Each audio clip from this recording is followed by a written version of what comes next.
Bunch of thought लागू होगा।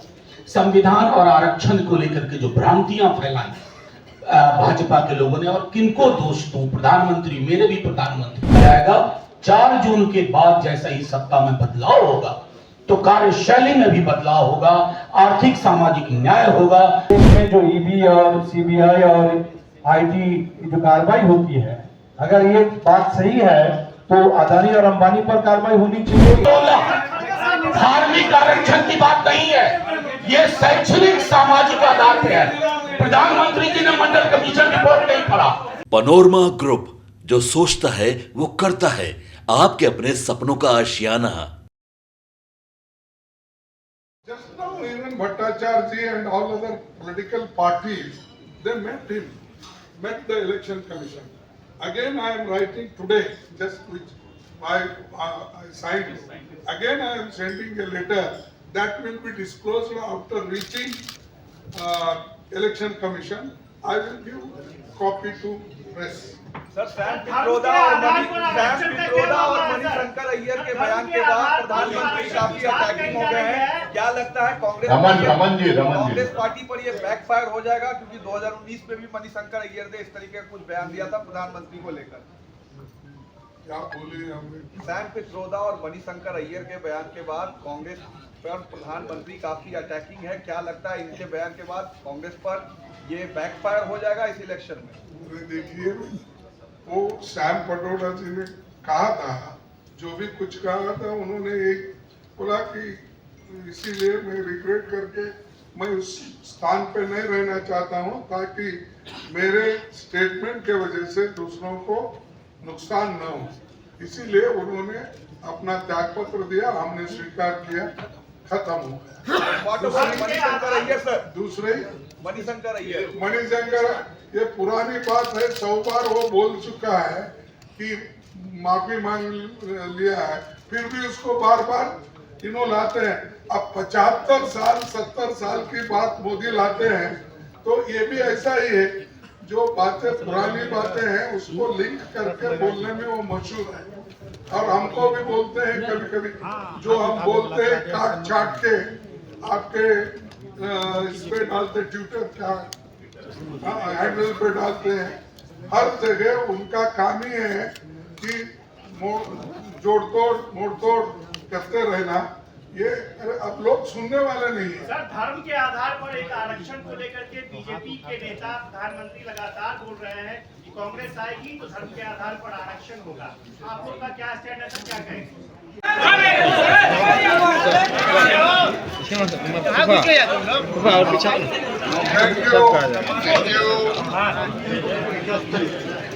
खड़गे साहब और तमाम मंच के बैठे लोग, ये पहला मौका है तीसरे चरण के बाद कि हम एक साथ एक तरह से आप सबको संबोधित कर रहे हैं। आप सबका बहुत बहुत शुक्रिया।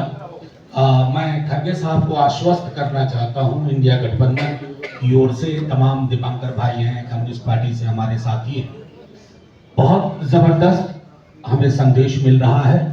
आर्थिक न्याय से निकला हुआ बिहार में हमने जो लगातार बात की है वो है नौकरी का मतलब तेजस्वी, और ये प्रण पत्र उसी आपकी गारंटी से निकला है। ये वचन ये है कि बिहार के गांव-गांव में लोग नौकरी देख रहे हैं सर, भैंस नहीं देख रहे हैं। लाख कोशिश की प्रधानमंत्री ने कि भैंस देखो, लोग नौकरी देख रहे हैं, रोजगार देख रहे हैं। दूसरी चीज, माननीय खड़गे साहब के माध्यम से मैं कहूं कि संविधान कितना खतरे में है, परेशानी में है, इसके लिए हमें कुछ प्रोपेगेंडा करने की, प्रचार करने की जरूरत नहीं पड़ी। गांव-गांव तक ये बात पहुंच गई है कि ये लोग अगर आए तो संविधान के बदले गुरुजी गोलवलकर का बंच ऑफ थॉट लागू होगा। संविधान और आरक्षण को लेकर के जो भ्रांतियां फैलाई भाजपा के लोगों ने, और किनको दोष दूं, प्रधानमंत्री, मेरे भी प्रधानमंत्री, लेकिन शहंशाह झूठ हो गए। न प्रधानमंत्री जी, मैंने कहा था हास्य में कि अगर उनकी सभाओं में झूठ पकड़ने की मशीन लगाई थी तो मशीन फेल कर जाएगी, उसका ग्रीस काम नहीं करेगा। इतने झूठ बोले जा रहे हैं। देश के प्रधानमंत्री के पद की गरिमा बरकरार रहे, कोई भी रहे प्रधानमंत्री, अगर वो गरिमा बरकरार नहीं है तो हम सब आहत होते हैं। तो मैं आश्वस्त करता हूं कि बिहार में संविधान तेजस्वी मतलब नौकरी, और तीसरी चीज जो आपके माध्यम से आपके निर्देश में आपके संज्ञान में लाते हुए कॉमरेड दीपांकर से हमारी बात हुई थी, 13 करोड़ जो सहारा निवेशक हैं, जो आहत हैं, जो परेशान हैं, एक एक पाई का हिसाब होगा और किसी को निराश नहीं किया जाएगा। 4 जून के बाद जैसा ही सत्ता में बदलाव होगा तो कार्यशैली में भी बदलाव होगा, आर्थिक सामाजिक न्याय होगा, सिर्फ नौकरियों की बात होगी, मंगलसूत्र, भैंस, मछली, मटन, इन सब की कोई बात नहीं होगी। और आखिरी एक टिप्पणी करके, बड़ी कोशिश की धार्मिक ध्रुवीकरण की, पूरे देश में नहीं हो रहा है सब, बिहार में तो कतई नहीं हो रहा, क्योंकि मंदिर, मस्जिद, गिरजा, गुरुद्वारा में खड़े आदमी को भी एक पेट है, उस पेट को अन्न से मतलब है, उसको रोजगार से मतलब है। भूखे भजन न हुई है गोपाला। प्रधानमंत्री जी इस देश के मर्म को 10 बरस में समझ नहीं पाए।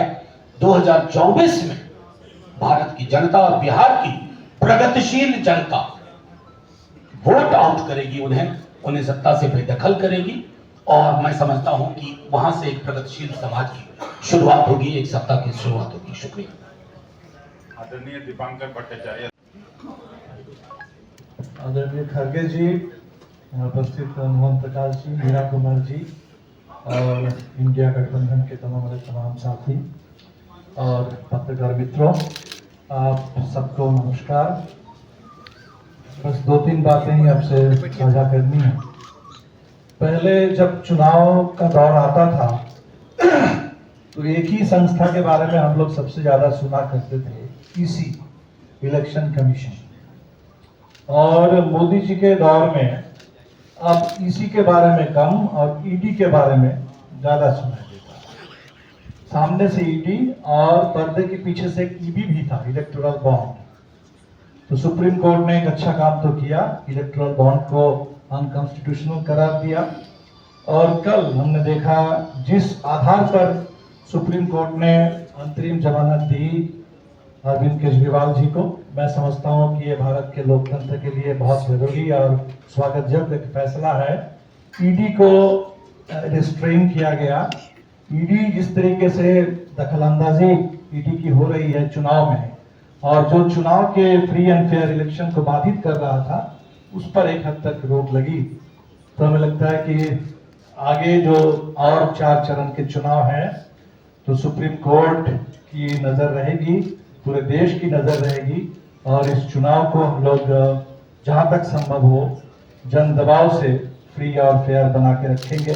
हमें बहुत अफसोस है, कल इंडिया गठबंधन की ओर से डेलीगेशन ने ईसी को मिला था, और हम लोगों की जो 2 मुख्य शिकायतें थी, एक तो चुनाव के डेटा को लेकर के अभी तक चुनाव आयोग की ओर से कोई स्पष्टीकरण ढंग का नहीं मिला, और दूसरा जो 16 मार्च को राजीव कुमार जी ने चुनाव के शेड्यूल घोषणा करते समय जो उन्होंने वादा किया था कि मॉडल कोड ऑफ कंडक्ट उसको लागू किया जाएगा, किसी तरह के हेट स्पीच पर रोक लगाई जाएगी, चाहे जितने बड़े नेता हो उन पर कार्रवाई करने में ईसी पीछे नहीं रहेगा। और अफसोस, बहुत शर्म की बात है कि सबसे ज्यादा हेट स्पीच इस चुनाव में, और वो भी प्रधानमंत्री के द्वारा चल रहा है, लेकिन ईसी की कोई कार्रवाई हम लोग नहीं देख रहे हैं।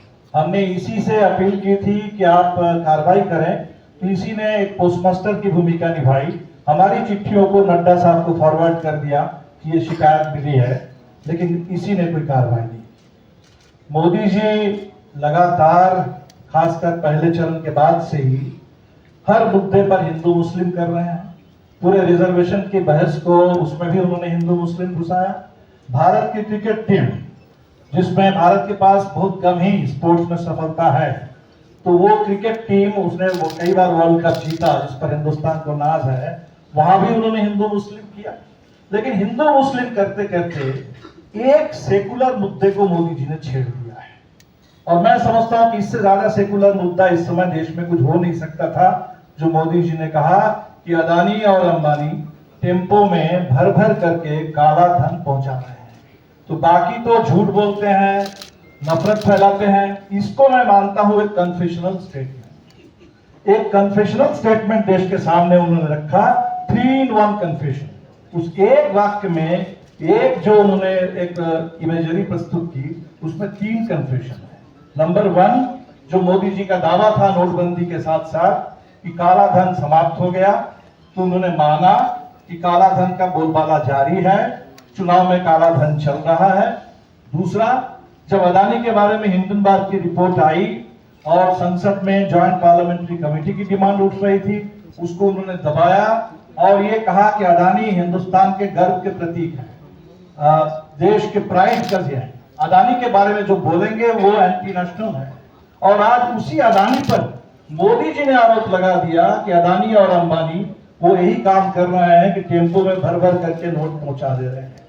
और ये भी उन्होंने साफ कर दिया कि इस देश में जो ईडी और सीबीआई और आईटी जो कार्रवाई होती है, अगर ये बात सही है तो अदानी और अंबानी पर कार्रवाई होनी चाहिए, ईडी का छापा पड़ना चाहिए।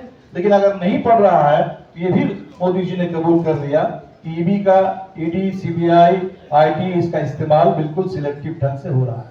आखिर में जहां तक बिहार की बात है, हमने शुरू से माना कि बिहार पीछे नहीं लौटेगा, बिहार आगे बढ़ेगा, देश भी आगे बढ़ेगा।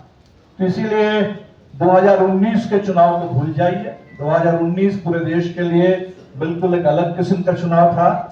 मनोज जी अभी कह रहे थे कि वो चुनाव नहीं था, वो एक तरह से हमारे शहीदों के लिए, पुलवामा के शहीदों के लिए श्रद्धांजलि थी। लेकिन 2020 कैसा करेंगे, हम क्या करेंगे? उन्होंने वो कहा कि सर, एक सेकंड, रमन, एक आखिरी, मैं आपके माध्यम से, आपका सवाल बहुत अच्छा है। नहीं, आप सुनिए ना, मैं उनका शागिर्द हूँ, वे मेरे लीडर है। सुनिए, आर्टिकल 15, आर्टिकल 16 धार्मिक आरक्षण की बात नहीं है, ये शैक्षणिक सामाजिक आधार पे है। प्रधानमंत्री जी ने मंडल कमीशन रिपोर्ट नहीं पढ़ा, प्रधानमंत्री जी को मंडल कमीशन रिपोर्ट पढ़ने दीजिए। आप बोलिए। देखिए, नहीं, अगर आपको कोई रिजर्वेशन है तो वो ऐसी बात तो नहीं करना चाहिए, बोलना चाहिए। हम गठबंधन के लोग हैं, पूरे लीडर्स, और कई बात छूट गई तो एक दूसरे की मदद करते। इसका मतलब ये नहीं है कि मैं नहीं बोलना चाहता। हम रिजर्वेशन की जो पॉलिसी पहले से है वो तो चलेगी, लेकिन आज मोदी बोलने का क्या है, वो तुम्हारा निकाल के क्या शेड्यूल कास्ट का निकाल के दे सकते हैं?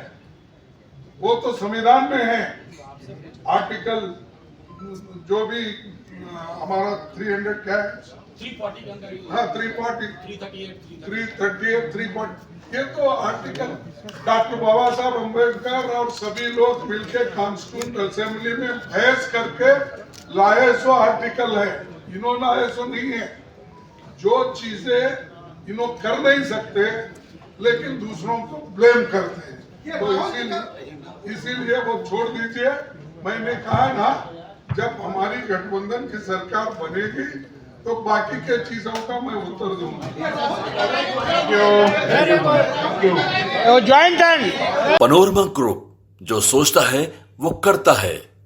अगर ये वीडियो पसंद आई और वह बिहार के राजनीति और बिहारियत से सरोकार रखेनी तो सब्सक्राइब बटन दबा के चैनल के सब्सक्राइब कर ली। ओजे एगो घंटी बा, ओकरा बटन दबा देला से कुल सटीक और मारक खबर रुआ मुफ्त में मिल जाई। अगर रुआ पत्रकारिता के हमनी के नया प्रयोग में सहयोग कर चाहतानी तो ज्वाइन बटन दबा दी। पेटीएम नंबर नोट कर ली 9386816700। धन्यवाद।